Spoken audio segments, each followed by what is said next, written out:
Bonjour, c'est Cryptoly, j'espère que vous allez bien ce lundi 23 octobre 2023. On se retrouve aujourd'hui pour parler de Paul. Alors, Paul, c'est le nouveau nom, mais on le connaît tous par Matic, la crypto de Polygon. On va disséquer cette analyse en 3 parties. Première partie fondamentale, on va revenir sur ce qui est Polygon. Deuxième partie, les nouvelles, parce qu'il y a quand même pas mal de choses. Et troisième partie, la partie technique, on va se projeter court, moyen, long terme, sur des prix d'achat, des prix de vente, et vous allez voir que techniquement, il y a quand même des trucs sympas à faire sur Paul Matic.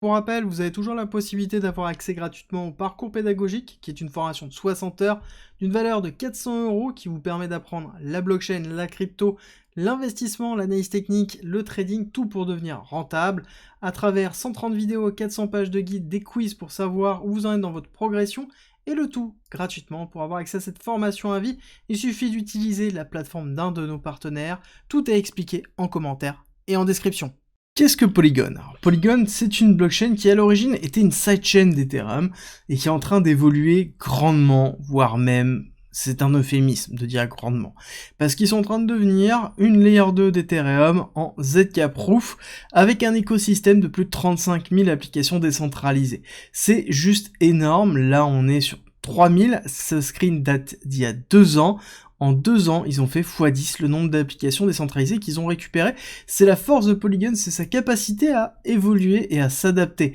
Et notamment en 2020-2021, ils ont fait énormément d'investissements pour pouvoir racheter des technologies, notamment tout ce qui tourne autour du ZK Knowledge Proof, pour pouvoir sortir Plonky 2 qui est leur technologie de validation et qui permet d'avoir des transactions à moins d'une seconde de finalité, chose qui est vraiment impressionnante. Au niveau de Matic et Polygon. Alors, Polygon, il faut comprendre que historiquement c'était une sidechain, maintenant ils sont devenus une layer 2, je vais vous expliquer un petit peu après, mais surtout ils ont lancé les supernets qui sont des mini réseaux Polygon dans lesquels on peut définir absolument tout, et surtout les définir comme étant privés ou public. Le gros avantage des supernets, c'est que ça peut être interfacé au réseau principal de Polygon, et donc ça permet à des sociétés ou des institutions d'avoir leur propre blockchain sans se poser des questions de public ou non public. Et pour aller vraiment plus loin, ils ont changé quand même pas mal de choses dans leur image. Ils sont passés par cette représentation-là, dans laquelle Polygon est au cœur de GameFi, de la DeFi et du Metaverse et des NFT, pour se diriger vers la blockchain pour la mass adoption, avec une simplicité d'utilisation. Ils ont vraiment simplifié aussi leur image, dans lequel ils sont en train de recentrer tout le boulot qu'ils ont effectué, avec notamment Polygon 2.0. Polygon 2.0, c'est vraiment l'avènement de Polygon, avec une restructuration de tout ce qu'ils ont fait autour d'un seul et unique projet, où on va avoir la blockchain qui est en Proof of Stake dessus, qui est Polygon,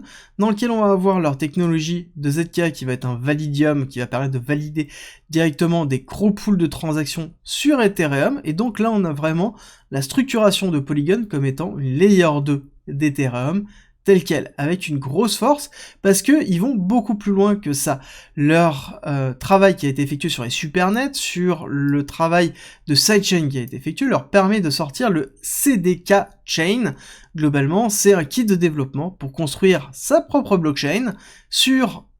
Polygon, et justement en utilisant les technologies Polygon, dans lequel on va avoir les supernets, le ZKEVM qui est le Validium qui permet de pouvoir exécuter en ZK Knowledge Proof les smart contracts, et ensuite on a le Validium, donc qui est vraiment la validation des transactions pures et dures, qui sont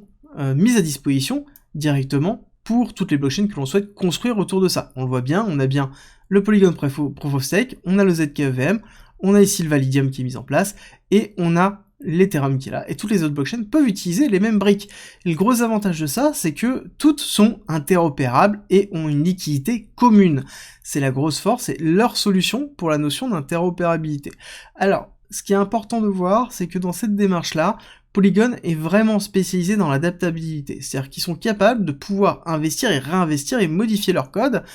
automatiquement pour pouvoir rester à la pointe de la technologie. Et c'est vraiment la grosse force de Polygon, l'équipe qui est derrière Polygon, et le développement qui est derrière Polygon. En plus, on a quand même quelque chose qui est relativement fort, c'est qu'ils sont capables de pouvoir produire, et ils produisent vraiment massivement. Quand on regarde ce qu'ils sont capables de sortir, que ce soit avec les différentes mises à jour, le lancement de Polygon 2.0 qui s'est fait quand même très rapidement, à savoir que c'est une réorganisation qui est vraiment colossale. On a à côté ici des mises à jour qui arrivent systématiquement sur le ZKEVM, donc on a vraiment une équipe qui bosse super bien et qui produit énormément. Alors là-dessus, je vais revenir sur le passage de Matic à Paul. Alors, on a quand même un peu d'informations, mais pas énormément non plus. Matic va devenir Paul, il va falloir faire la transition, ce n'est pas encore. Prenez garde à ne pas échanger sur tout et n'importe quoi, on aura le temps de vérifier, on aura le temps d'en parler, on aura le temps de faire des vidéos dessus, donc ne stressez pas par rapport à ça, et Paul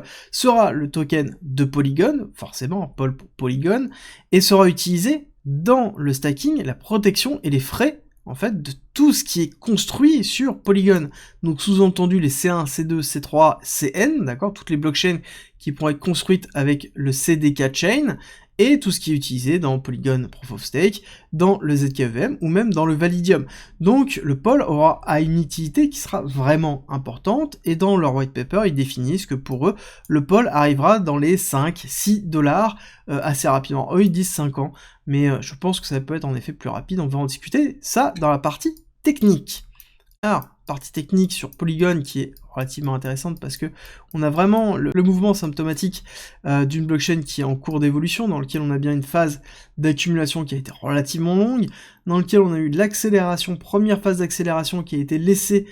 principalement par Ethereum qui était saturé, le besoin de blockchain pour pouvoir construire des applications décentralisées, on a retracé violemment, et ensuite on a réaccéléré pour la fin 2021, dans lequel on a eu un Polygon qui a quand même performé alors que le marché était vraiment en chute sur le mois de décembre, et qui nous a fait un nouvel ATH avant de faire une chute en 3 temps A, B, C, plutôt classique. Et ensuite on est dans la spot zone, donc dans une zone d'investissement long terme, qui pour moi est une représentation d'une léthargie global du marché dans lequel on est dans une forme de ranging, où on risque de rester pendant encore un certain temps, quelque chose qui va faire comme ça, pour pouvoir en fait accumuler avant de ressortir à la hausse, certainement fin de l'année 2024, c'est un petit peu l'idée que j'ai pour le BTC, pour Polygon, pour plein d'autres cryptos, dans lequel on est dans cette phase de léthargie classique, avant halving et avant le prochain bull run. Donc pour moi, on est ici dans une phase de retest, on a eu une très belle accélération qui s'est effectuée ici en 2 temps, première accélération, retracement, deuxième accélération, dans lequel on est allé retester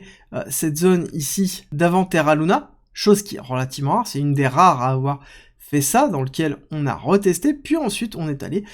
s'enfoncer pour retester les parties basses, l'order block qui est ici, et dans lequel on est en train de faire une accumulation dans cette partie-là. Si on zoome un petit peu sur cette partie-là, on voit qu'on a une première phase de décélération, une réaccélération dans laquelle on a retesté ici le bloc qui a été laissé par la SEC, ça c'est l'annonce de la SEC, hein, on a retesté la SEC, et ensuite on s'est réenfoncé pour aller chercher la partie basse. Et là on est en train d'aller retester quoi? Une partie d'imbalance. Pour moi il va falloir déterminer est-ce que là on a bien une forme de retest pour aller chercher la partie basse et faire une accélération, ou est-ce que on s'enfonce encore un petit peu pour aller chercher un petit peu plus bas? C'est un petit peu la question qu'on va se poser sur cette forme de retest avec la violence du retest qu'il y a, et j'ai tendance à penser que si jamais on a une décélération forte, on pourra aller retester ce lot-là pour retrouver un Matic dans les alentours de 0,30, ça me paraît